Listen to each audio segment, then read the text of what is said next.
आपको पता है जब हम एक्सट्रीम स्ट्रेस को फेस करते हैं ना, उस वक्त हमारे ब्रेन में जो भी कुछ न्यूरल एक्टिविटीज़ नॉर्मली चलते रहती है वो डिस्टर्ब हो जाती है।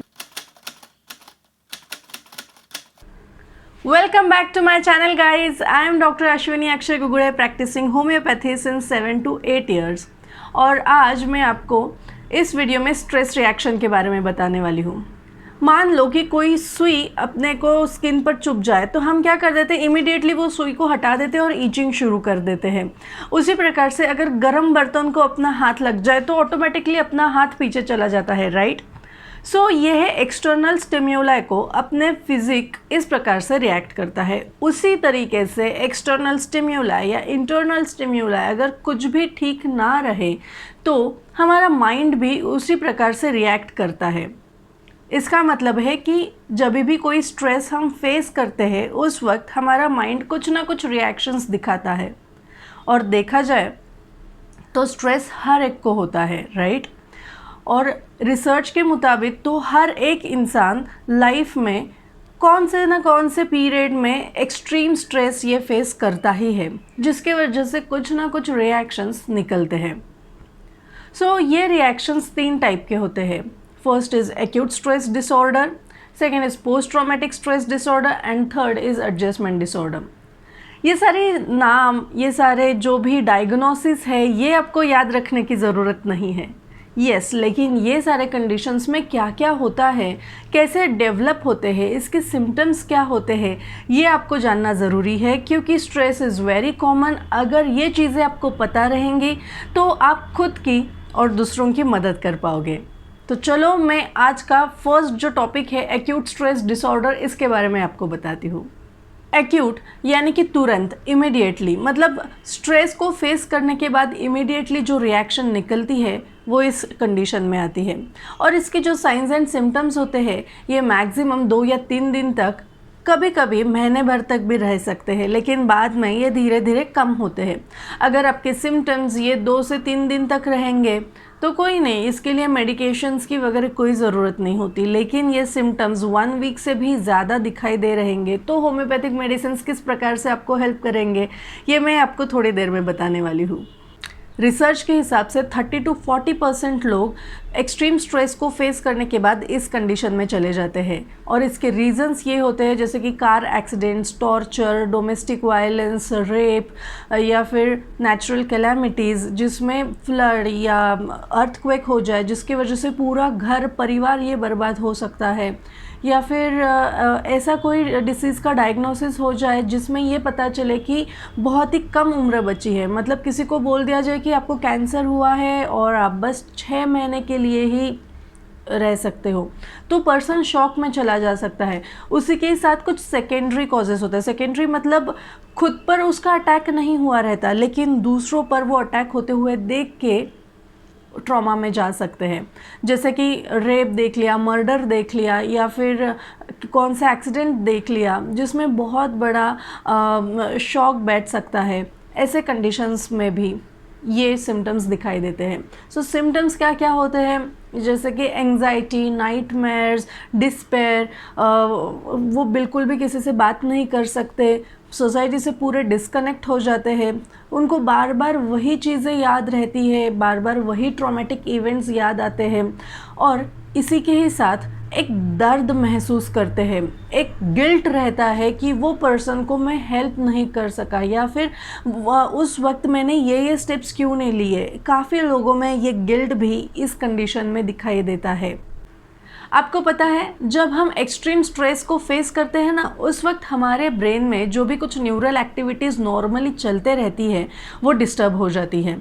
और उसके वजह से जो भी हमारे लोब्स होते हैं या फिर हाइपोथैलेमस होता है उनका फंक्शन डिस्टर्ब हो जाता है, और कुछ लोब्स ये हाइपर एक्टिव हो जाते हैं तो कुछ लोब्स हाइपो एक्टिव हो जाते हैं, जिसकी वजह से हमारा कॉग्निटिव पावर, मतलब जो भी हम एक्शंस लेते हैं, जो भी हम लॉजिक्स अप्लाई करते हैं, तो वो पूरा का पूरा डीएक्टिवेट हो जाता है। और इसके वजह से जब हम स्ट्रेस में रहते हैं तब हम ठीक से सोच नहीं पाते, हमें भूख नहीं लगती, या फिर हम किसी से भी बात करने की हमारी इच्छा नहीं होती।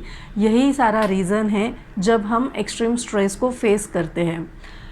इसके लिए होम्योपैथिक मेडिसिन कैसे हेल्प करेंगे, तो होम्योपैथिक मेडिसिन के एक्शंस कैसे होते हैं, इसके लिए इसके रिगार्डिंग मैंने पहले कुछ वीडियोस बनाए हुए हैं, वो जाके आप देख सकते हो। और ये कंडीशन में होम्योपैथिक मेडिसिन ये जो न्यूरल एक्टिविटी होती है ना, तो ये ठीक से रिस्टोर करने का काम करती है। ये मेडिसिन्स बहुत ही माइन्यूट रहते हैं और इनकी पावर ही यही होती है कि अपने आरएनए डीएनए तक पहुंचना। इसके बारे में काफ़ी रिसर्च हो चुके हैं और ये बताता है कि जब तक ये आपके ब्रेन फंक्शन प्रॉपर नहीं हो सकता, उसके बिना आप ये कंडीशन से बाहर नहीं आ सकते। सो होम्योपैथिक मेडिसिन ऐसे कंडीशंस में आपको बहुत ही अच्छे से काम करती है, बहुत अच्छे से मदद करती है। और अगर इसी के साथ आप काउंसलिंग भी शुरू कर दो तो आपके लिए बस और भी बढ़िया हो जाएगा। ये कंडीशंस में साइकेट्रिक मेडिसिन्स इमीडिएटली नहीं दिए जाते। अगर ये कंडीशन ये महीने भर से या 2 महीने से भी ज़्यादा दिखाई देने लगे, मतलब जब patient post traumatic stress disorder में चला जाता है, तब साइकेट्रिक मेडिसिन्स काम कर सकते हैं। लेकिन अगर आपको ये दिखाई दे कि पेशेंट के जो भी सिम्टम्स है ये 2 या 3 दिन से भी ज़्यादा हो रहे हैं, तो आपने इमीडिएटली होम्योपैथिक मेडिसिन्स शुरू करना बहुत ही फ़ायदेमंद होगा। ये कंडीशन मैं आपको एक एग्जांपल के साथ बताऊंगी, जिससे ये कंडीशन कैसे डेवलप होती है ये समझना इजी होगा। ये इवेंट मेरे साथ ही हुआ था। मैं गाड़ी चला रही थी और साइड से आके एक ऑटो वाले ने मुझे डैश कर दिया, जिसके वजह से मेरा एक्सीडेंट हो गया और मैं 1-1.5 महीना घर पे थी बिकॉज़ मेरा पैर फ्रैक्चर हो गया था। जब मैं घर पे थी तब तो कुछ फियर या फिर कुछ एंग्जाइटी नहीं थी, लेकिन जैसे ही मैं गाड़ी चलाने लगी तब काफ़ी बार मैं ये एंग्शियस होती थी कि वापस कोई पीछे से या फिर साइड से आ जाएगा, मेरी गाड़ी को डैश कर देगा और मेरा वापस एक्सीडेंट हो जाएगा। ये जो डर था, ये जो फियर था, ये सिर्फ मेरे तक लिमिटेड नहीं था। मैं अगर किसी के साथ बैठूं, गाड़ी पर बैठूं या गाड़ी में बैठूं, उस वक्त भी मुझे काफ़ी बार ये महसूस होता था कि अरे कोई पीछे से आ जाएगा और वापस मुझे डैश कर देगा और मेरा एक्सीडेंट हो जाएगा। सो ये डर इतना बढ़ने लगा था कि मैं वो कंट्रोल नहीं कर पा रही थी थॉट। फिर उसके लिए मैंने होम्योपैथिक मेडिसिन्स और उसी के साथ काउंसलिंग जब शुरू की, तब काफ़ी अच्छे से मुझे मेरे खुद में रिजल्ट्स आने लगे, मुझे इम्प्रूवमेंट नज़र आने लगी। ये जो डर था ये कम से कम 15 दिन तक रहा था और मुझे ये समझ में आया कि अगर ये ऐसे ही कंटिन्यू रहा तो मुझे गाड़ी चलाना मुश्किल होगा, मेरे काम के लिए जाना मुझे तकलीफ़ होने लगेगी। और इसीलिए इमीडिएटली मैंने स्टेप्स लिए और हार्डली मतलब आई थिंक 4th या 5th डे ही मैं बहुत ये डर से बाहर आई और मुझे उसके बाद में मतलब आफ्टर अ वीक मुझे कुछ भी स्ट्रेस या एंग्जाइटी गाड़ी चलाते वक्त फील नहीं हो रही थी। सो ये मेडिसिन इतने फास्ट वर्क करते हैं और उसी के साथ आपको मैंने ये भी बताया कि काउंसलिंग का भी ऐसे कंडीशन में क्या महत्व होता है। आई होप आपको मेरा ये वीडियो अच्छा लगा हो, तो please hit the like button and subscribe to my channel, ताकि जब भी मैं ऐसे नए वीडियोस लेके आऊँ तो वो आप तक पहुँच पाए। और उसी के साथ इस रिगार्डिंग इस कंडीशन के बारे में या फिर ट्रीटमेंट पार्ट के बारे में आपको कुछ भी डाउट्स रहेंगे या फिर कुछ क्वेश्चंस रहेंगे तो आप कमेंट सेक्शन में मुझे पूछ सकते हो। सो तब तक के लिए take care, be happy and stay healthy with homeopathy. Bye.